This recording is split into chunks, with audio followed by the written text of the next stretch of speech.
नमस्कार, मुई रंजिता स्वागत करुछे मोर यूट्यूब चैनल रंजिता नायक क्रिएशन रे। आज मु नैकरी आछे अक्टोबर 2 तारिख लगी गांधी एवं शास्त्री जयंती भाषण।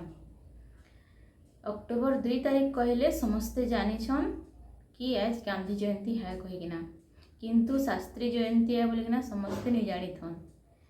आमे दुई जन के सम्मान देमा, दुई जन स्वाधीनता संग्रामी हाँ। आमे दुई जनकर विषय रे जानमा आ दुई जनकर विषय रे रेडी हिना भाषण देमा। वीडियो रो तले अच्छे रेड कलर बटन, सेटा सब्सक्राइब बटन है, सेटा के दाबी देबे आ मोर चैनल के सब्सक्राइब करि देबे। मैं एंता नुआ नुआ वीडियो नेकरी आसुथिबी। गांधी एवं शास्त्री जयंती भाषण। सम्माननीय एठारे उपस्थित अतिथि, पूज्य प्रधान शिक्षक, सहकर्मी शिक्षक शिक्षयित्री, अन्यान्य सहकर्मी एवं मोर सान ओ बड़ भाई ओ भौणी माने, आज दुई जन स्वाधीनता संग्रामी जन्मदिन। आमे तांको जन्मदिन रे गांधी एवं शास्त्री को सम्मान जणेई गांधी एवं शास्त्री जयंती पालन करिबा। जणे महात्मा गांधी एवं आउ जणे लाल बहादुर शास्त्री। आज आमे दुई जनक विषय रे जानिबा।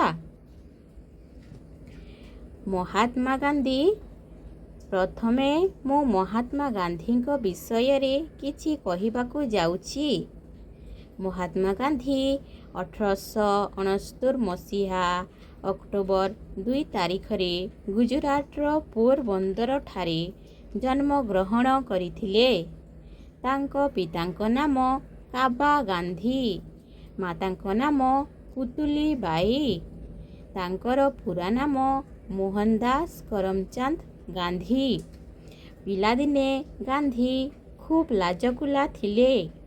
पाठ पढ़ा व्यतीत पिता माता एवं गुरुजन मानंकु भक्ति करिबा शिखिथिले।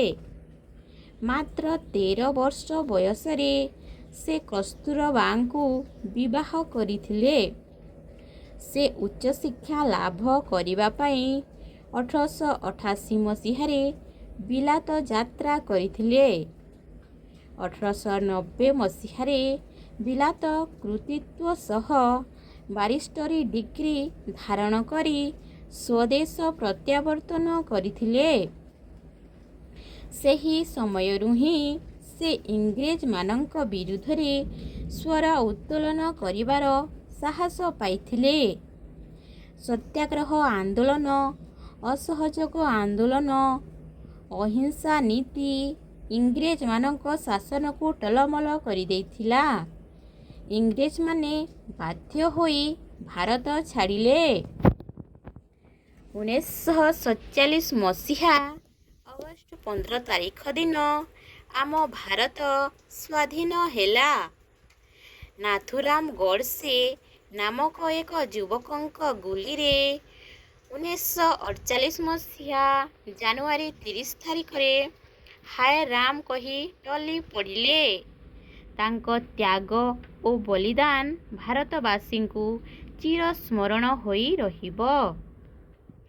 लाल बहादुर शास्त्री। लाल बहादुर शास्त्री 1904 मसीहा अक्टोबर 2 तारिख रे उत्तर प्रदेश बनारस सहर ठारू किछि दूर रे थिबा मुगल सराय ठारे जन्म ग्रहण करिथिले। तांको पिता शारदा प्रसाद ओ मातांको नाम राम दुलारी देवी। शास्त्रींको पिला दिनर नाम थिला नहे। तांको जन्म एक दरिद्र परिवार रे होइथिले मध्य निजर निष्ठा, सत्यवादिता, निस्वार्थपर सेवा जोगु से भारतर प्रियतम प्रधानमंत्री भावरे परिचित होइथिले। 1921 मसीह छात्र आंदोलन रे जोग देई प्रथम थर पाई ଜେଲ୍ ଗଲେ। 1928 ମସିହାରେ ଦର୍ଶନ ଶାସ୍ତ୍ରରେ ଶାସ୍ତ୍ରୀ ଉପାଧି ଧାରଣ କରିଥିଲେ। 1964 ମସିହାରେ ଭାରତର ଦ୍ୱିତୀୟ ପ୍ରଧାନମନ୍ତ୍ରୀ ହୋଇଥିଲେ। 1966 ମସିହା ଜାନୁଆରୀ 11 ତାରିଖରେ ସେ ମୃତ୍ୟୁବରଣ କରିଥିଲେ। ତାଙ୍କର ସତ୍ୟନିଷ୍ଠା, ସତ୍ୟବାଦିତା, ସାହସ ଓ ଦୃଢ଼ତା ଆମ ଭାରତୀୟଙ୍କ ମନରେ ଅମର ହୋଇ ରହିବ।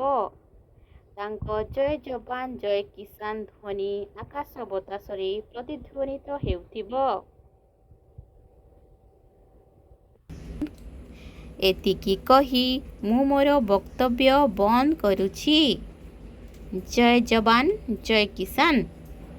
ବନ୍ଦେ ମାତରମ୍।